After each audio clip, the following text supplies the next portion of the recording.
Okay guys, here's another little demo through Photoshop. Somebody had emailed me literally minutes after they had watched the video asking me how to remove bad noise if we don't have the plugins and etc. And I've took the drizzle image that we done from Gaz, um, this one here that we done yesterday, and I'm just going to show you a wee technique that I use or did use rather, before I used different denoise software. It is really tedious to do it, but it does work and it really works quite effectively. Sometimes I would even go as far to say it's better than some of the plugins, as some of the plugins don't remove it completely. But if we have a look at the image zoomed in, and it's starting to come along quite nicely, but you can see the speckles of noise throughout, which are almost a blackish grey. Um, excuse me.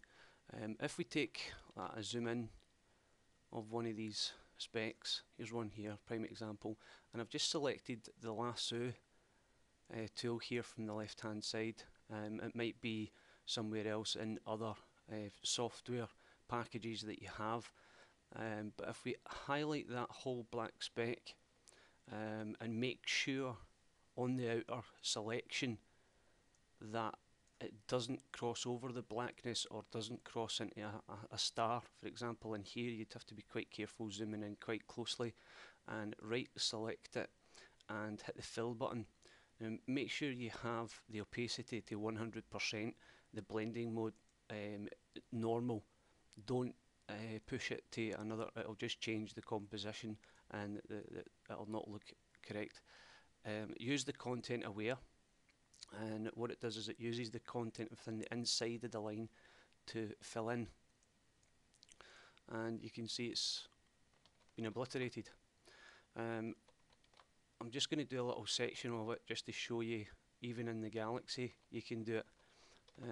We'll pick an obvious one. There's a big one there.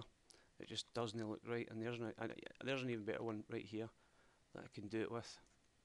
I'm just going to centre that onto it, and just very, very loosely around. I'm going to fill it. Now there's a purple edge up here because it's took some of this edging. Now what I would do then is zoom in even further, and you've got a little heal tool here at the left hand side again, spot healing, and you can click that and it will blend the image. You have to be quite aware of how you're doing that, because you can take away too much of the detail from the background, but if you're careful you can do this quite effectively. As I said, it's quite tedious, but it's just another way of showing you how it can be done from different varying methods.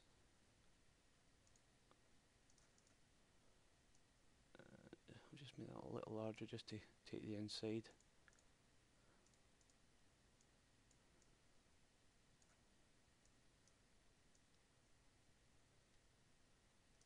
Don't worry if it's not 100%, you can always go back to it and just use that healing little brush and repair the edges, and it will eventually start to look rather nice. As I said, it can be, if you've got a lot of noise, then this way may not be the tremendous way of doing it.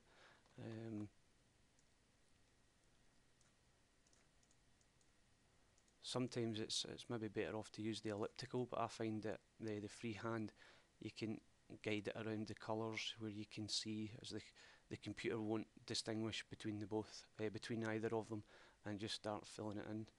And sometimes you can distort it. You can see here that slight banding. You'll literally not even notice that when it's back out to its original size. And there's a big obvious one right here. You can see that I've actually missed that bottom section. I did that on purpose just to show you what would happen. It would just leave that edging. So you want to be just on the outside.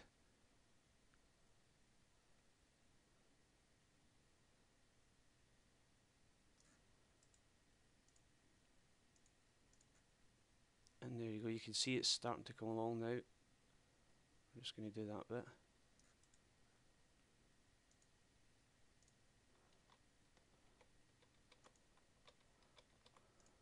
And you can see that the noise has almost been eliminated for that. And you can do it at this scale.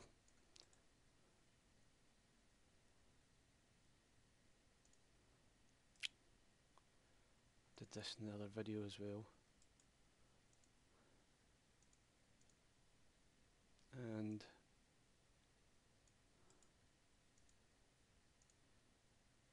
just like so.